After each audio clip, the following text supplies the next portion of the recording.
Buenas, bienvenidos a Trigonometría. En esta ocasión vamos a abordar la ley de cosenos. Fíjense que la ley de cosenos están dadas por las siguientes fórmulas, igualdades, en las cuales intervienen algunos de sus lados y un ángulo. Por ejemplo, la primera es a al cuadrado, que es igual a b al cuadrado más c al cuadrado. Fíjense que hasta ahí parece el teorema de Pitágoras, pero no es un triángulo rectángulo, sino que falta esta parte, menos 2bc. Fíjense estos dos lados de aquí, que van multiplicados por el coseno del ángulo que es opuesto a este lado de aquí, en este caso coseno de alfa. Y así, pues, las demás la ley de coseno, por ejemplo, si yo tomo el lado b al cuadrado, va a ser igual a la suma de los cuadrados de los dos lados que me faltan, por ejemplo, c al cuadrado más a al cuadrado, menos dos veces la multiplicación de los dos lados a por c, por el coseno del ángulo que está opuesto a b, que sería coseno de beta. Y para c al cuadrado es igual a b al cuadrado más a al cuadrado, hasta ahí sería el teorema de Pitágoras, menos dos veces ab por el coseno que es del ángulo que está opuesto a c, que en este caso es gamma. Vamos a demostrar una de ellas y las demás se demuestran de la misma forma.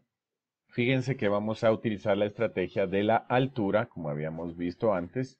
Fíjense que esta altura va a dividir a este lado C en dos partes, X, llamémosla a esta X y a esta Y. Esta va a ser la altura.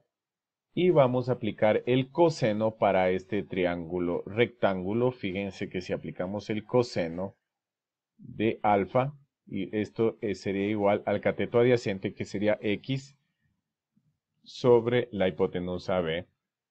Y si aplicamos el coseno de beta para este otro triángulo rectángulo, sería el cateto adyacente Y sobre A. Aquí podemos despejar X. Fíjense el valor de X. Este valor de X va a ser igual a B, que multiplica a coseno de alfa. Y el valor de Y aquí va a ser igual a que multiplica al coseno de beta. Fíjense, ya tenemos estos dos valores. Si sumamos estos dos valores, vamos a obtener el valor de C. C es igual a X, o sea, B coseno de alfa, más Y, que sería A coseno de beta. Fíjense, tenemos todas estas equivalencias, estas igualdades, las cuales nos van a permitir desarrollar esta demostración. Fíjense que vamos a aplicar aquí en este triángulo el teorema de Pitágoras. Fíjense, vamos a aplicarlo aquí en este triángulo. Sería a al cuadrado, que sería la hipotenusa, va a ser igual a h al cuadrado. Miren, h al cuadrado más y al cuadrado. Pero fíjense que a al cuadrado es igual a h al cuadrado más y, pero y para nosotros es a coseno de beta al cuadrado. Pero aquí, nosotros a este a coseno de beta hemos utilizado esta fórmula. Ahora utilicemos esta fórmula para poner a coseno de beta en función del coseno de alfa, para que vaya tomando esta forma. Entonces, fíjense que si aquí despejamos de esta, vamos a despejar a coseno de beta, va a ser igual a c menos b coseno de alfa. Entonces este a al cuadrado va a ser h al cuadrado más c menos b coseno de alfa al cuadrado. Podemos borrar esta parte que ya usamos. Esta ya la usamos. Vamos a borrarla para poder continuar aquí. Entonces este a al cuadrado, desarrollando este cuadrado de este binomio, sería ah al cuadrado más c al cuadrado menos el doble producto del primero por el segundo, 2bc coseno de alfa, y más b coseno de alfa al cuadrado. Aquí nos quedaría simplemente h al cuadrado y vamos a hacerle ahora a este triángulo, al primero, el teorema de Pitágoras, que sería b al cuadrado, que es igual a h al cuadrado más x al cuadrado.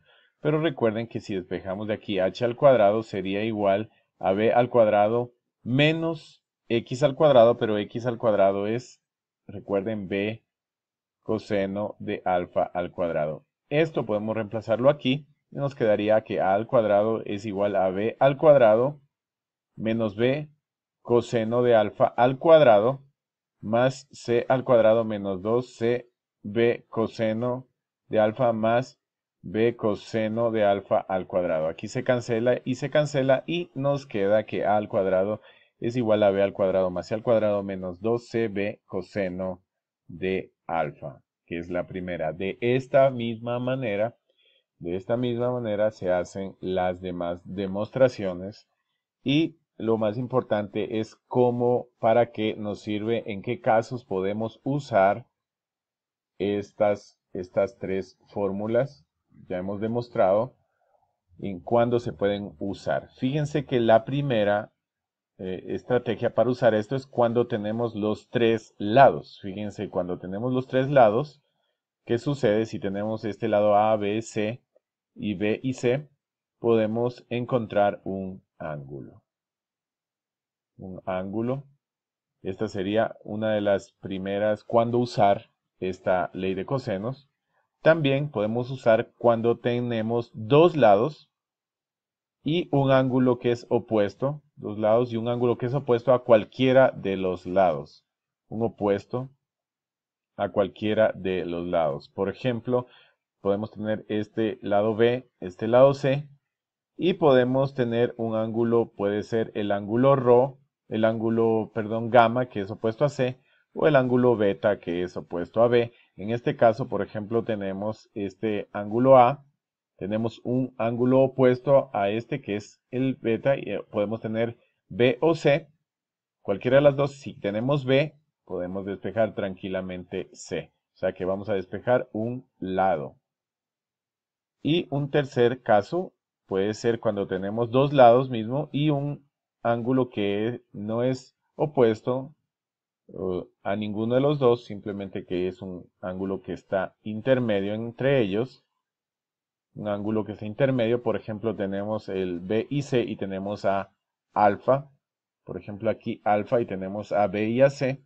Y nos vamos a obtener el lado A. Un lado también nos daría un lado. Para esos tres casos, en estos tres casos podemos usar esta ley de cosenos. Muy importante, fíjense, cuando tenemos dos lados, repitamos, cuando tenemos dos lados, B y C, y el ángulo intermedio, o cuando tenemos dos lados y uno de los ángulos que es opuesto a cualquiera de ellos, o cuando tenemos los tres lados, vamos a conseguir un ángulo. En un próximo video vamos a hacer algún ejercicio referente a la aplicación de la ley de cosenos.